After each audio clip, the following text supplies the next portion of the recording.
വിദേശ രാജ്യത്ത് പോയി പഠിക്കണം എന്നുള്ള ആഗ്രഹമൊക്കെ അവിടെ പോയി പാർട്ട് ടൈം ആയിട്ട് പൈസ ഉണ്ടാക്കി ജീവിക്കാമെന്നുള്ള ഒരു ചെറിയ മോഹം കൂടി എല്ലാവർക്കും ഉണ്ട്. നമസ്കാരം ഫ്രണ്ട്സ്. അപ്പൊ ഇത് ഇപ്പൊ കാണാനിടയ ഒരു വീഡിയോ ആണ്.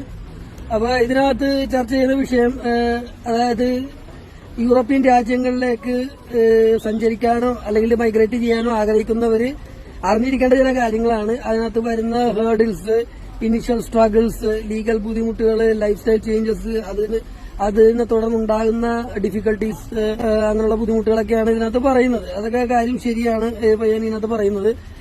അതായത് മെയിനായിട്ട് അദ്ദേഹം എടുത്ത് പറയുന്ന ഒരു കാര്യമാണ്, ഇംഗ്ലീഷ് സ്പീക്കിംഗ് കൺട്രീസിൽ നമുക്ക് ഇംഗ്ലീഷ് കൊണ്ടൊക്കെ നടന്നു പോകും, പക്ഷെ യൂറോപ്യൻ കൺട്രീസിൽ അത് നടക്കില്ല എന്നുള്ളത് അത് വളരെ സത്യമായിട്ടുള്ള ഒരു കാര്യമാണ്. ഞാൻ പല യൂറോപ്യൻ രാജ്യങ്ങളും സഞ്ചരിച്ചിട്ടുള്ള ഒരു വ്യക്തിയാണ്. നിലവിൽ ഇപ്പോൾ യൂറോപ്പിലാണ്. ഇംഗ്ലീഷ് കൺട്രീസിൽ ഞാൻ സഞ്ചരിച്ചിട്ടുണ്ട്. അപ്പൊ എല്ലാ രാജ്യത്തും അതിനായിട്ടുള്ള ലൈഫ് സ്റ്റൈൽ ചേഞ്ചസ് ഒക്കെ ഉണ്ടാവില്ല. മെയിനായിട്ട് അത് ഭാഷ ഒരു വലിയ ഒരു സ്ട്രഗിളാണ്. അപ്പൊ അത് ഇദ്ദേഹം പറയുന്നത് ശരിയാണ്. അതായത് ഉദാഹരണത്തിന് ഇപ്പൊ ഇംഗ്ലീഷ് കൺട്രീസിൽ എന്ന് പറഞ്ഞാൽ ഇപ്പൊ അമേരിക്കയിലായാലും ഇംഗ്ലണ്ടിലൊക്കെ ആയാലും അവിടെ ഇംഗ്ലീഷൊക്കെ തന്നെയാണ്.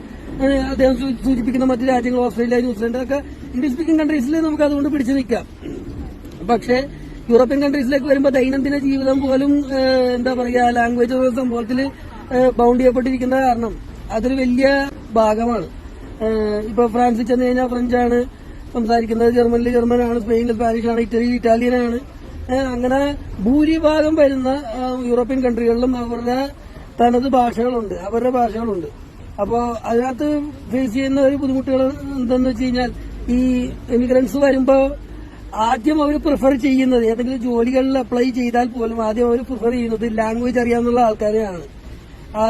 അതിനകത്ത് ഉള്ള സ്ട്രഗിൾസും വളരെ ഡീപ്പാണ്. അത് കുറച്ച് വിശദമായിട്ട് പറയാൻ വേണ്ടിയാണ് ഞാൻ ഈ വീഡിയോ ചെയ്യുന്നത്, ബാക്കിയുള്ളവർക്ക് ഒരു പെർഫെക്റ്റ് ഐഡിയ കിട്ടാൻ വേണ്ടി. കാര്യം അവര് ലാംഗ്വേജ് ഉള്ളവരെ പ്രിഫർ ചെയ്യുന്നു, ലാംഗ്വേജ് അറിയാവുന്നവരെ. ഇപ്പൊ ജർമ്മനിലാണെങ്കിൽ ജർമ്മൻ, ഇറ്റലിയിലാണെങ്കിൽ ഇറ്റാലിയൻ, സ്പെയിനിലാണെങ്കിൽ സ്പാനിഷ്. അപ്പൊ അവർ ചിന്തിക്കുന്നത് ഇവൻ നമ്മുടെ നാട്ടിലാണ്, നീ നമ്മുടെ നാട്ടിലാണ്, അപ്പൊ നമ്മളെ ഭാഷ പഠിച്ചിരിക്കണം എന്നുള്ളതാണ്. അപ്പൊ അവിടുന്ന് വരുന്നവരോട്, അവിടുന്ന് വരാൻ ആഗ്രഹിക്കുന്നവരോട് എനിക്ക് പറയാനുള്ളത്, നിങ്ങൾ ഏത് രാജ്യത്തേക്കാണ് പോകുന്നത് അവിടെ ചാടിക്കറി അങ്ങ് പോകാം, ഇംഗ്ലീഷ് കൊണ്ട് സംഭവം നടത്താമെന്നൊക്കെ ചിന്തിക്കുന്നത് അത് വിഡ്ഢിത്തരമായി പോകും. അത് നിങ്ങൾ നാട്ടിൽ നിന്ന് പഠിക്കാൻ ശ്രമിച്ചു കഴിഞ്ഞാൽ, അതിനുവേണ്ടി ഒരു ഇൻവെസ്റ്റ്മെന്റ് നിങ്ങൾ നാട്ടിൽ നടത്തി കഴിഞ്ഞാൽ അത് നിങ്ങൾക്ക് ഒരുപാട് ഉപകാരം ചെയ്യും ഈ നിങ്ങൾ മൈഗ്രേറ്റ് ചെയ്യുന്ന നാടുകളിൽ.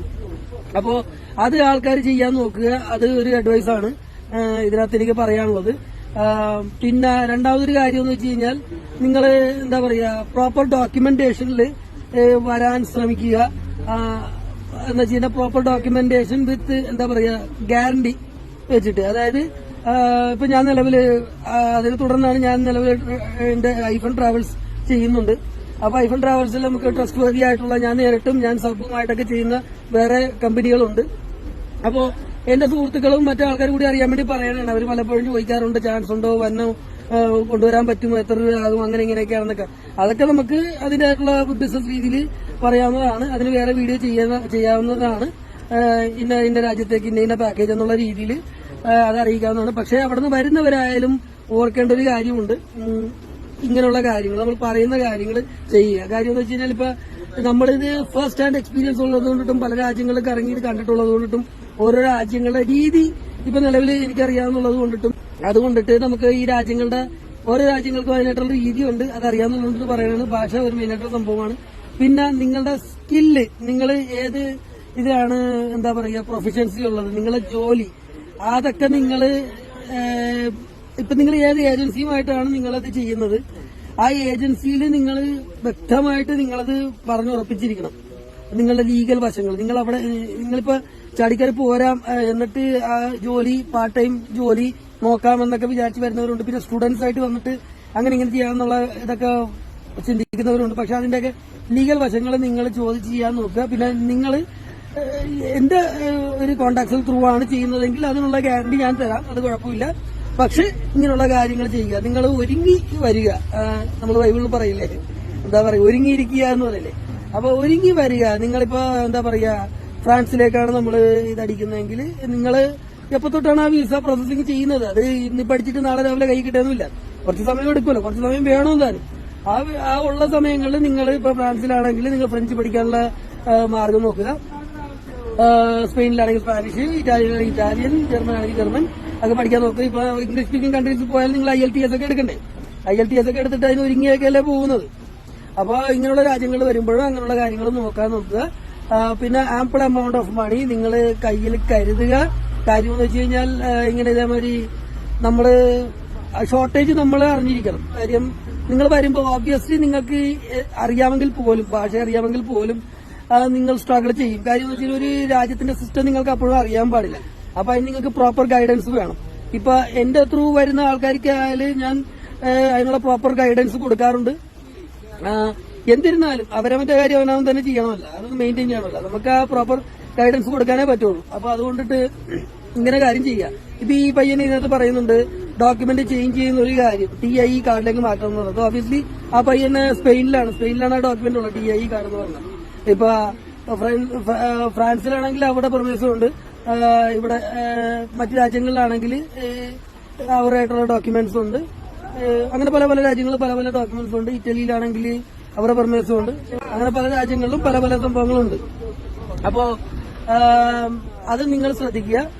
പിന്നെന്താ പറയാനുള്ളത് എന്താണെന്ന് വെച്ച് കഴിഞ്ഞാൽ നിങ്ങൾക്ക് ഇപ്പൊ ആദ്യം നിങ്ങൾക്ക് ക്യാഷിന്റെ ഷോർട്ടേജ് ഒക്കെ വരുമ്പോഴത്തേക്കും നിങ്ങൾ എന്ത് പണിയും എടുക്കാൻ തയ്യാറായി വരിക.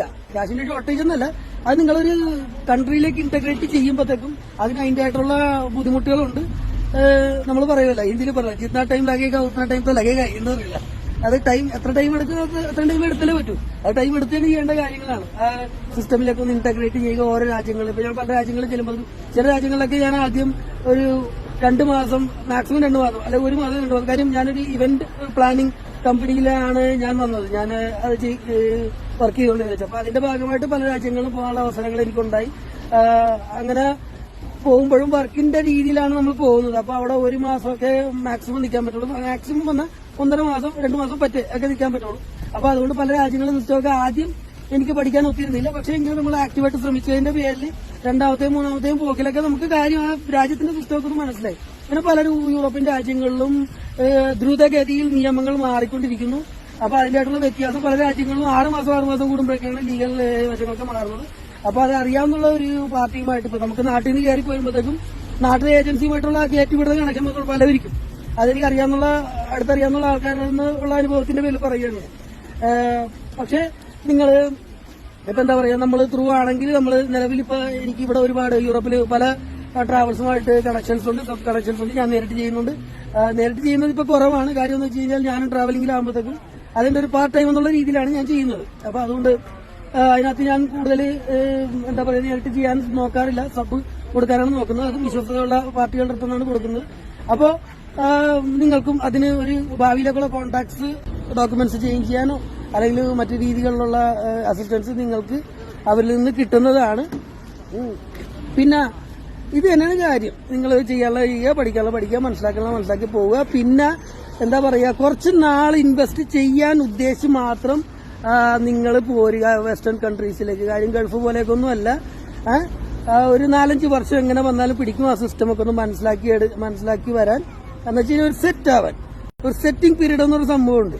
അപ്പൊ അത് മനസ്സിലാക്കി വരിക. അല്ലാണ്ട് നാളെ രാവിലെ അങ്ങ് വന്നിട്ട് അങ്ങ് കയറി ഒരൊറ്റ വർഷം കൊണ്ട് നമുക്ക് ഇങ്ങോട്ട് പണക്കാരനാകാം, കാശെല്ലാം കൂടി വാരി പോക്കറ്റ് വെച്ചിട്ട് അങ്ങ് പോകാമെന്ന് ചിന്തിക്കുന്നത് വിഡ്ഢിത്തരമാണ്. കുറച്ച് ടൈം ഇൻവെസ്റ്റ് ചെയ്യാൻ നോക്കുക, പഠിക്കാനുള്ള മനസ്സോടെ വരിക, വളരാനുള്ള മനസ്സോടുകൂടി വരിക.